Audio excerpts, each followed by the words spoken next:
કે ગમે તેટલી સાવચેતી રાખો, રસાયણો અને બાયો એજન્ટો સાથે કામ કરતી વખતે અકસ્માતો તો થઈ જ શકે છે. આ સ્વીકારવું એ પહેલું પગલું છે. હા, એ તો છે. રસાયણો તો સમજાય છે, પણ આ બાયો એજન્ટો એ બરાબર શું? શું આપણે લેબમાં વપરાતા બેક્ટેરિયા કે વાયરસ જેવી વસ્તુઓની વાત કરી રહ્યા છીએ? હા, બિલકુલ એ જ. સૂક્ષ્મજીવો, ફૂગ, વાયરસ કે પછી છોડ અથવા પ્રાણીઓમાંથી મળતા ઝેરી પદાર્થો. મતલબ આ એવા જોખમો છે જે દેખાતા નથી પણ ગંભીર અસર કરી શકે છે. ઓહ, બરાબર.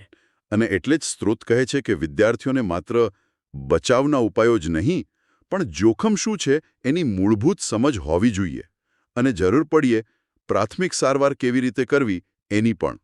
તો પછી ચાલો એ મૂળભૂત સવાલ પર જ આવીએ. જોખમ એટલે શું? કારણ કે આપણે બધા આ શબ્દોનો ઉપયોગ તો કરીએ જ છીએ, પણ અહીં તેનો કોઈ ચોક્કસ અર્થ હશે. અહીંયા જ વાત રસપ્રદ બને છે. જોખમ એટલે કે હેઝાર્ડ ને બહુ વ્યાપક રીતે વ્યાખ્યાયિત કરે છે. એ કહે છે જોખમ એટલે ખેતીકામ વખતે મનુષ્યને ઈજાની સંભાવના, હા, અથવા પર્યાવરણને થતી પ્રતિકૂળ અસર. અથવા પર્યાવરણને. હા, આમાં ફક્ત માણસને થતું નુકસાન જ નહીં પણ પર્યાવરણને થતા નુકસાનનો પણ સમાવેશ થાય છે. એનો અર્થ એ થયો કે ખેતરમાં વધુ પડતા જંતુનાશકનો ઉપયોગ, જેનાથી જમીન બગડે, એ પણ એક જોખમ જ ગણાય, ભલે કોઈ માણસને તાત્કાલિક ઈજા ન થાય. બરાબર. આ એકદમ અલગ દ્રષ્ટિકોણ છે. અને સ્ત્રોત ફક્ત રાસાયણિક કે યાંત્રિક જોખમોની વાત નથી કરતો. એ અર્ગોનોમિક જોખમો જેવી બાબતો પણ ધ્યાન દોરે છે. અર્ગોનોમિક એટલે?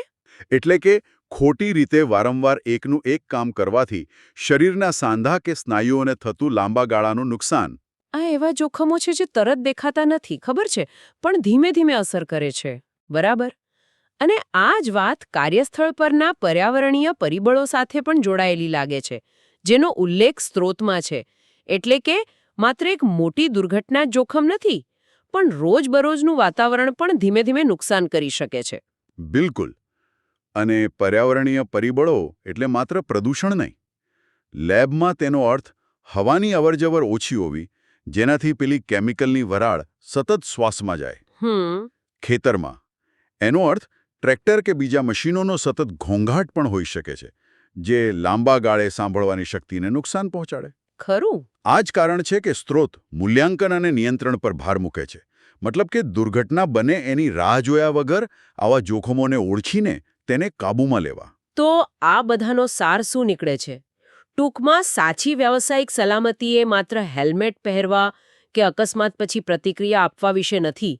એ તો એક માનસિકતા કેળવાની વાત છે, જ્યાં કામના વાતાવરણમાં રહેલા દેખીતા અને અદ્રશ્ય બંને પ્રકારના જોખમોને ઓળખતા શીખવું પડે. એકદમ સાચું. અને આ ચર્ચા એક વિચાર સાથે પૂરી કરી શકાય.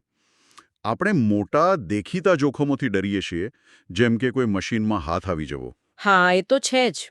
જે અદૃશ્ય જોખમો તરફ ઇશારો કરે છે, જેમ કે રોજ થોડી ઝેરી વરાળ શ્વાસમાં લેવી કે ખોટી રીતે બેસીને કમરને નુકસાન પહોંચાડવું, શું તે લાંબા ગાળે વધુ ખતરનાક નથી? આ જોખમોને આપણે બે ભાગમાં વહેંચી શકીએ. બે ભાગમાં? હા.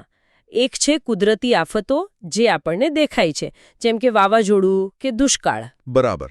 અને બીજી તરફ છે માનવસર્જિત જોખમો, જે ઘણીવાર છુપાયેલા હોય છે પણ વધુ ઘાતક સાબિત થઈ શકે છે. તો ચાલો કુદરતી જોખમોથી શરૂઆત કરીએ. સ્ત્રોતોમાં ચક્રવાત, ભૂકંપ એવા ઉદાહરણો છે. હા. પણ મને એક સવાલ થાય છે, જેમ કે પૂર, એને કુદરતી કહેવાય કે પછી માનવસર્જિત? કારણ કે શહેરીકરણને લીધે પૂરની સમસ્યા વધુ ગંભીર બને છે ને? બિલકુલ, તમે એકદમ સાચા મુદ્દા પર આવ્યા છો. આ જ તો આ વિષયની જટિલતા છે. એટલે પૂર કે પછી જંગલની આગ, આ બધી ઘટનાઓ કુદરતી પણ હોઈ શકે અને માનવ પ્રવૃત્તિઓને કારણે વધુ વિકરાળ પણ બની શકે છે. બરાબર. એટલે કુદરતી આફતો પણ હવે સંપૂર્ણપણે કુદરતી નથી રહી. એક રીતે કહીએ તો હા. ભારતના સંદર્ભમાં હિમાલયમાં ભૂકંપનું જોખમ છે, તો ગંગાના મેદાનોમાં આવતા પૂર પાછળ ક્લાઇમેટ ચેન્જ પણ એક મોટું કારણ છે.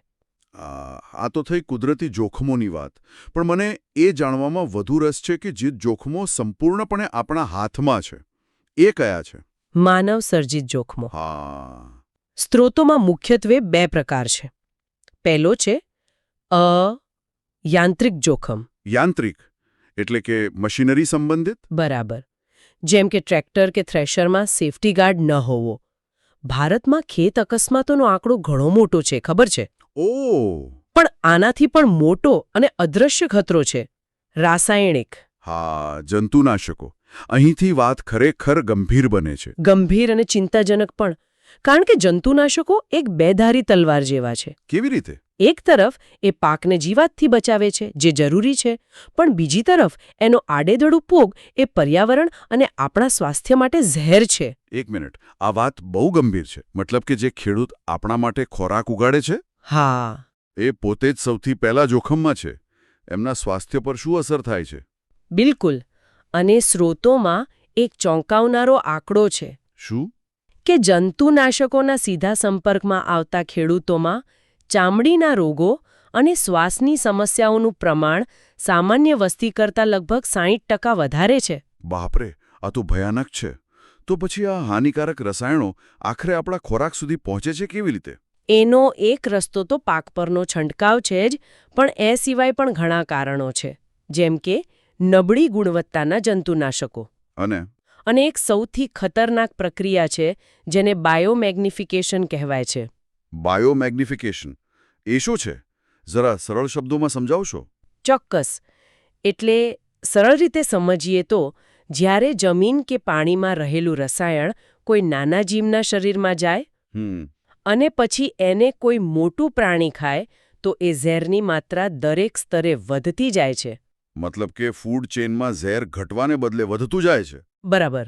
અને અંતે જ્યારે એ માછલી, શાકભાજી કે અનાજ દ્વારા આપણા ખોરાકમાં પહોંચે છે ત્યારે એની ઘાતકતા અનેક ગણી વધી ગઈ હોય છે. ઓહ, આ તો એક એવી સમસ્યા છે જે દેખાતી નથી, પણ એની અસર બહુ મોટી છે. અને એટલું જ નહીં, સ્ત્રોતમાં પંજાબનો એક કિસ્સો છે જ્યાં કેનાલમાં જંતુનાશકોના ખાલી ડબ્બા ફેંકવાથી આખા વિસ્તારનું ભૂગર્ભ જળ દૂષિત થઈ ગયું. મતલબ કે આ કોઈ એક ખેડૂતની ભૂલ નથી. ના, આ એક આખી સિસ્ટમની નિષ્ફળતા છે. ઉત્પાદક, વિક્રેતા, નિકાલની વ્યવસ્થા બધા જ સામેલ છે. તો આ આખી ચર્ચાનો સાર એ જ છે કે જોખમો કુદરતી અને માનવસર્જિત બંને છે. પણ માનવસર્જિત જોખમો, ખાસ કરીને જંતુનાશકો, એક અદૃશ્ય દુશ્મન જેવા છે. હા, જે ખેડૂતના સ્વાસ્થ્યથી શરૂ થઈને આપણી થાળીમાં આવીને પૂરા થાય છે. બરાબર. કે ખેતી, મતલબ જીવન અને પ્રકૃતિનો પ્રતીક, એ આંકડા મુજબ સૌથી જોખમી વ્યવસાયોમાંનો એક કેમ છે? હા, આ તો ખરેખર કેટલી ઊંધી વાત છે, નહીં? બિલકુલ. તો ચાલો આને જરા ઊંડાણથી સમજીએ. કારણ કે આપણા મનમાં ખેતી એટલે એકદમ શાંત, લીલાછમ ખેતરો, કોઈ ફેક્ટરી જેવું જોખમી વાતાવરણ તો હોય નહીં. બરાબર. અને એટલે જ જ્યારે આપણે અદૃશ્ય જોખમોની વાત કરીએ, જેમ કે જંતુનાશકો, હા, તો મોટાભાગના લોકોને એમ જ લાગે કે બસ મોં પર કપડું બાંધી દીધું એટલે પતી ગયું. ત્યારે સમજાયું કે આનાથી વાત ઘણી વધારે ગંભીર છે. બિલકુલ. અને અહીંયા જ મતલબ સૌથી મોટી ભૂલ થાય છે કે પેકેટ પરનું લેબલ ખાલી ચેતવણી નથી. તો બીજું શું છે? એમાં રી-એન્ટ્રી ઇન્ટરવલ જેવી નિર્ણાયક માહિતી હોય છે. મતલબ કે છંટકાવ પછી કેટલો સમય ખેતરમાં પાછું નહીં જવું. ઓહ, ઓકે. અને આને લોકો અવગણતા હશે. હા, અને પછી એ જ રસાયણો ધીમે ધીમે શ્વાસમાં કે પછી ચામડી દ્વારા શરીરમાં જાય છે અને લાંબા ગાળે ફેફસા અને જ્ઞાનતંત્ર પર અસર કરે છે. એટલે કે જોખમ માત્ર છંટકાવ વખતે જ નથી, પણ એના પછી પણ છે. તો આ તો થઈ કેમિકલ્સની વાત. અદૃશ્ય દુશ્મનોની. હા, પણ ખેતરમાં એવા પણ જોખમો છે જે દેખીતા છે, છતાં લોકો એનો શિકાર બને છે. અને અહીંયા જ એક સામાન્ય ધારણા તૂટે છે. આપણને શું લાગે કે ખેતીમાં મોટા ભાગના અકસ્માત ટ્રેક્ટરથી થતા હશે? હા, મોટી મશીનરીથી. બરાબર. અને એક મોટું જોખમ છે જ. ડૂબવું, ઊંચાઈ પરથી પડી જવું, કોઈ પ્રાણીથી ઈજા થવી. અરે વાહ! કે પછી કોઈ ભારે વસ્તુ નીચે દબાઈ જવું. આ બધું પણ એટલું જ સામાન્ય છે. એ બતાવે છે કે ખેતરનું વાતાવરણ કેટલું અણધાર્યું હોઈ શકે છે. એટલે તમે એમ કહેવા માંગો છો કે આપણે મોટા જોખમો પર જ ધ્યાન આપીએ છીએ, પણ અસલી ખતરો તો કદાચ નાની નાની રોજિંદી બાબતોમાં છે. બિલકુલ. આ સ્ત્રોતોનો જો આપણે સાર કાઢીએ ને તો એકદમ ચોંકાવનારી વાત સામે આવે છે. કે મોટાભાગના ગંભીર અકસ્માતો મોટા ટ્રેક્ટર કે થ્રેશરથી નથી થતા. તો પછી? પણ નાની ભૂલોથી. જેમ કે કેમિકલને ખોટી રીતે સ્ટોર કરવું, ભીની જમીન પર લપસી જવું કે પછી સીડીનો ખોટો ઉપયોગ કરવો. ઓકે. એટલે ખરો ભય મોટા સાધનોમાં નથી, પણ આપણી આદતો અને બેદરકારીમાં છે. કારણ કે ખેતીનું કામ એટલું બધું રોજિંદું હોય છે કે લોકો સાવચેતી રાખવાનું જ ભૂલી જાય છે. તો આખી ચર્ચાનો મતલબ એ થયો કે ખેતીમાં સલામતીનો મુદ્દો ખાલી સાધનો કે કેમિકલ્સનો નથી, ના, બિલકુલ નહીં. પણ એ આખી માનસિકતા અને આદતો બદલવાનો છે. આ સ્ત્રોતો આપણને ખાલી જોખમોની યાદી નથી આપતા, પણ એમ વિચારવા પર મજબૂર કરે છે કે આપણે જોખમને કઈ રીતે જોઈએ છીએ. આપણે જ્યારે ખેતી વિશે વિચારીએ છીએ ત્યારે મનમાં એકદમ શાંત અને સરળ ચિત્ર આવે છે, પણ એની પાછળ ઘણા છુપાયેલા જોખમો છે. હા, 3 મુખ્ય જોખમો પર ધ્યાન દોરે છે: પ્રાણીઓ, શારીરિક શ્રમ અને વીજળી. બરાબર. તો ચાલો પ્રાણીઓથી જ શરૂ કરીએ. સામાન્ય રીતે તો મનમાં એવું જ આવે કે કોઈ પ્રાણી ગુસ્સે થાય તો કદાચ પાટું મારે કે કરડી લે, બસ એટલું જ. હા, પણ સ્ત્રોત એનાથી પણ ઊંડી વાત કરે છે. ખરો ખતરો ફક્ત પ્રાણીના ગુસ્સા પર આધારિત નથી. એનું વજન, એની ઉંમર, એની આસપાસનું વાતાવરણ, આ બધું જ બહુ મહત્વનું છે. અચ્છા. અને એનાથી પણ મોટી વાત, મોટાભાગની ઈજાઓ અનુભવ વગરના કામદારો કે પછી ખોટી કાર્યપદ્ધતિને કારણે થાય છે. ઓય ત્યારે વધુ આક્રમક બની શકે છે. હા, ખાસ કરીને જ્યારે તેઓ એકબીજાના સંપર્કમાં હોય. આ તો ખરેખર એક સૂક્ષ્મ પણ બહુ મહત્વની વાત છે. અને આ જ વાત માતા અને વાછરડાને અલગ કરતી વખતે પણ લાગુ પડે છે. જે કામ બહુ સામાન્ય લાગે છે, એમાં પણ જો સાવચેતી ન રખાય તો માતા પશુ હુમલાવર બની શકે છે. આ બધું એ જ દર્શાવે છે કે પ્રાણીના મનોવિજ્ઞાનને સમજવું કેટલું જરૂરી છે. બરાબર. તો આ તો થયા ખેતરના દેખીતા જોખમો. પણ હવે એવા જોખમોની વાત કરીએ જે કદાચ દેખાતા નથી પણ ધીમે ધીમે શરીરને નુકસાન પહોંચાડે છે. મારો ઈશારો શારીરિક શ્રમ એટલે કે અર્ગોનોમિક જોખમો તરફ છે. એકદમ સાચો મુદ્દો. અને આ અર્ગોનોમિક જોખમ શબ્દ ભલે થોડો ભારેખમ લાગે, પણ એનો અર્થ બહુ સીધો સાધો છે. જેમ કે કલાકો સુધી વાંકા વળીને કામ કરવું કે પછી એવા ઓજાર વાપરવા જે હાથમાં બરાબર ન બેસતા હોય. આ બધું ધીમે ધીમે શરીરને તોડે છે. આ કોઈ અકસ્માત નથી જે એક જ ક્ષણમાં થાય, પણ વર્ષો સુધી ચાલતી ઈજા છે. એટલે તમે એમ કહો છો કે ખોટું ઓજાર વાપરવાથી પણ લાંબા ગાળે નુકસાન થઈ શકે છે? તો પછી યોગ્ય ઓજાર કોને કહેવાય? સારો પ્રશ્ન છે.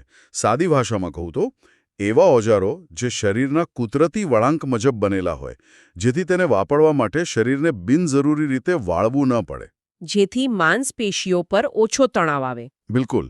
પરિણામે લાંબો સમય કામ કરવા છતાં થાક ઓછો લાગે અને ઈજા થવાની શક્યતા ઘટી જાય. સમજાઈ ગયું. તો એક જોખમ દેખીતું અને અણધાર્યું છે, બીજું અદૃશ્ય અને ધીમું છે. હવે ત્રીજા જોખમની વાત કરીએ, જે અદૃશ્ય પણ છે અને પળવારમાં જીવલેણ બની શકે છે: વીજળી. અને આ કદાચ સૌથી ગંભીર છે. સ્ત્રોત સ્પષ્ટપણે કહે છે કે ખામીયુક્ત વાયરિંગ કે સ્વિચ તો જોખમી છે જ, પણ એનાથી પણ મોટો ખતરો બીજો છે.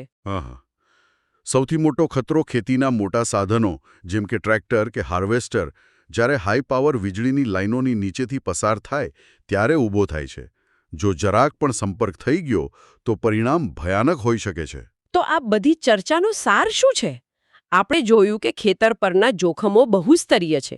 એક તરફ પ્રાણીઓનું વર્તન છે, બીજી તરફ સાધનોની ડિઝાઇન છે અને ત્રીજી તરફ વીજળી. અહીં રસપ્રદ વાત એ છે કે આ ત્રણેય જોખમોનો ઉપાય એક જ સામાન્ય વિષય પર આવીને અટકે છે: જાગૃતિ. જાગૃતિ? હા, ભલે તે પ્રાણીના વર્તનને સમજવાની વાત હોય, યોગ્ય ઓજાર પસંદ કરવાની હોય કે પછી વીજળીના તારથી સુરક્ષિત અંતર જાળવવાની હોય, દરેક પરિસ્થિતિમાં જાણકારી અને સાવધાની જ સૌથી મોટો બચાવ છે. ખેતીમાં સૌથી મોટા દુશ્મન ઘણીવાર કોઈ જટિલ મશીનરી નથી હોતા કે કોઈ રોગચાળો પણ નહીં, પણ એ તો આપણી નજર સામે જ હોય છે. આજે આપણે એ જ જોખમોની ઊંડી તપાસ કરવાના છીએ. અને તેમાંથી એક મોટો વિચાર એ બહાર આવે છે કે ખેતીના મોટાભાગના જોખમો ટેકનોલોજીની નિષ્ફળતાથી નથી, પણ ગુરુત્વાકર્ષણ, પાણી અને સૂર્ય એટલે કે કુદરતની સૌથી મૂળભૂત શક્તિઓને ઓછો આંકવાથી થાય છે. આ ખૂબ જ રસપ્રદ દૃષ્ટિકોણ છે, કારણ કે તે આપણું ધ્યાન મોટી મોટી ટેકનિકલ સમસ્યાઓ પરથી હટાવીને રોજબરોજની બાબતો પર લાવે છે અને સાચું કહું તો આ પાયાની બાબતો જ વધુ જોખમી સાબિત થઈ શકે છે. બરાબર. તો ચાલો પહેલી શક્તિથી જ શરૂ કરીએ. ગુરુત્વાકર્ષણ એટલે કે ઊંચાઈથી પડવાનો ભય. આ દસ્તાવેજોમાં સીડી, છત, ટ્રેક્ટર, પવનચક્કી જેવી સામાન્ય જગ્યાઓનો ઉલ્લેખ છે. આ બધી જગ્યાઓ તો કામનો જ એક ભાગ છે. તો પછી અહીં ખાસ ધ્યાન આપવા જેવું શું છે? અહીં ધ્યાન આપવાની વાત એ છે કે આ કામ એટલા રોજિંદા બની જાય છે કે આપણે સાવચેતી રાખવાનું જ ભૂલી જઈએ છીએ. આ લખાણોમાં વારંવાર એક મુદ્દો આવે છે, તૈયારીનો. જેમ કે કામ શરૂ કરતા પહેલા સીડી મજબૂત છે કે નહીં તે તપાસવું. તે લપસે તેવી જગ્યા પર તો નથી મૂકીને? અને એક નાની પણ મહત્વની વાત, જ્યારે કોઈ ઉપર કામ કરતું હોય ત્યારે નીચે કોઈકે સીડી પકડીને ઊભા રહેવું. આ કોઈ નિયમ નથી, પણ એકબીજાની સુરક્ષા માટેની એમ કે સમજદારી છે. બરાબર, સમજદારી. અને આ તો થઈ સાવચેતીની વાત, પણ રક્ષણાત્મક સાધનો વિશે શું? જેમ કે હેડગિયર. હા, તે તો ખૂબ જ જરૂરી છે. પણ એક પગલું આગળ વધીને વિચારીએ તો વધુ ઊંચાઈ પર કામ કરતી વખતે કમરે દોરડું બાંધવાની જે ભલામણ છે એ ખરેખર જીવ બચાવી શકે છે. એ આપણને યાદ અપાવે છે કે ગુરુત્વાકર્ષણ કોઈ મજાક નથી, એક સતત હાજર રહેલું જોખમ છે. તો ઊંચાઈ પર સાવચેતી રાખવી એ પાયાની વાત થઈ, પણ જ્યારે આપણે જમીન પર પાછા આવીએ ત્યારે પણ એવા જોખમો છે જે દેખાવમાં શાંત લાગે છે, જેમ કે પાણી. હા, અને પાણીનું જોખમ તો હું કહીશ કે વધુ કપટી છે. પૂર કે દુકાળની આર્થિક અસરો તો આપણે જાણીએ છીએ, પણ અહીં વાત છે ખેતરમાં આવેલા તળાવ, કૂવા, નહેર કે પાણીની ટાંકીની. આ દસ્તાવેજો ખાસ કરીને બાળકો માટેના જોખમ પર ભાર મૂકે છે. અને આ કોઈ નાની વાત નથી. તેમાં એક રીતે ઇશારો કરાયો છે કે ગ્રામીણ વિસ્તારોમાં બાળકોના ડૂબી જવાના મોટાભાગના બનાવો ઘરની નજીકના આવા જ જળાશયોમાં જ બને છે, જ્યાં તેઓ રમતા રમતા પહોંચી જાય છે. આ તો ખરેખર ખૂબ જ ગંભીર વાત છે. એટલે કે સતત દેખરેખ રાખવી એ જ એકમાત્ર ઉપાય છે. બિલકુલ, કારણ કે પાણી આકર્ષક હોય છે, ખાસ કરીને બાળકો માટે, અને તેની ઊંડાઈનો અંદાજ લગાવવો ખૂબ મુશ્કેલ હોય છે. આ પણ પ્રકૃતિની શક્તિને ઓછો આંકવાનો જ એક પ્રકાર છે, ખરું ને? સાચી વાત. ગુરુત્વાકર્ષણ અને પાણી પછી ત્રીજું અને કદાચ સૌથી વ્યાપક જોખમ, હવામાન. તડકો, ગરમી, ઠંડી, આ બધું તો ખેતીનો ભાગ જ છે. તો આમાં નવું શું છે? નવું એ છે કે આપણે આપણા શરીરની મર્યાદાઓને કેટલી હદે અવગણીએ છીએ. એટલે કલ્પના કરો કે બપોરનો સમય છે, સૂર્ય માથા પર છે અને હજુ 4 કલાકનું કામ બાકી છે. હા. આવી સ્થિતિમાં લૂ લાગવી કે શરીરમાં પાણી ખૂટી રહેવું એટલે કે ડિહાઇડ્રેશન એ ક્યારે જોખમ બની જાય એ ખબર પણ નથી પડતી. આ દસ્તાવેજો એ જ યાદ અપાવે છે કે હવામાન સામે લડવાનું નથી, પણ તેની સાથે કામ કરવાનું છે. બરાબર. યોગ્ય સમયે આરામ લેવો, પૂરતું પાણી પીવું અને શરીરના સંકેતોને સાંભળવા. તો આખી ચર્ચાનો સાર એ જ છે કે ખેતીમાં સલામતી માટે સૌથી મોટું સાધન જાગૃતિ છે. ઊંચાઈ, પાણી અને હવામાન જેવા મૂળભૂત તત્વોનું સન્માન કરવું અને તેને ક્યારેય હળવાશથી ન લેવા. હા, ચોક્કસ. અને આ વિચારવાની રીત ફક્ત ખેડૂતો માટે જ નથી. આ કોઈ પણ વાતાવરણમાં જોખમનું મૂલ્યાંકન કરવાની એક પદ્ધતિ છે. તે આપણને શીખવે છે કે જે જોખમો સૌથી સ્પષ્ટ દેખાય છે તે જ ઘણીવાર સૌથી વધુ નજરઅંદાજ થાય છે. એકદમ સાચી વાત. જોખમ અને આપત્તિ. હા, આ બંને શબ્દો આપણે રોજિંદા જીવનમાં વાપરીએ છીએ, પણ એનો સાચો અર્થ ખાસ કરીને ખેતીના સંદર્ભમાં સમજવો બહુ જરૂરી છે. બિલકુલ. તો ચાલો એની જ શરૂઆત કરીએ. જોખમ એટલે શું? જુઓ, જોખમ એટલે કોઈ પ્રવૃત્તિ સાથે જોડાયેલા સંભવિત ભયનું માપ. સંભવિત ભયનું માપ. ઓકે. કોઈ ઉદાહરણ આપી શકો? ચોક્કસ. જેમ કે ખેતરમાં કોઈ પાવરથી ચાલતું મશીન હોય તો એમાં ફસાઈ જવાનો એક ભય રહે છે. આ એક જોખમ છે. અચ્છા. અને આમાં રસપ્રદ વાત એ છે કે આ જોખમ વધઘટ થઈ શકે છે. કેવી રીતે? માની લો કે પેલા મશીન પર કોઈ રક્ષણાત્મક કવર જ નથી, અથવા જે વ્યક્તિ એને ચલાવે છે એને કોઈ યોગ્ય તાલીમ નથી મળી. તો પછી શું થાય? તો જોખમ વધી જાય. સીધી વાત છે.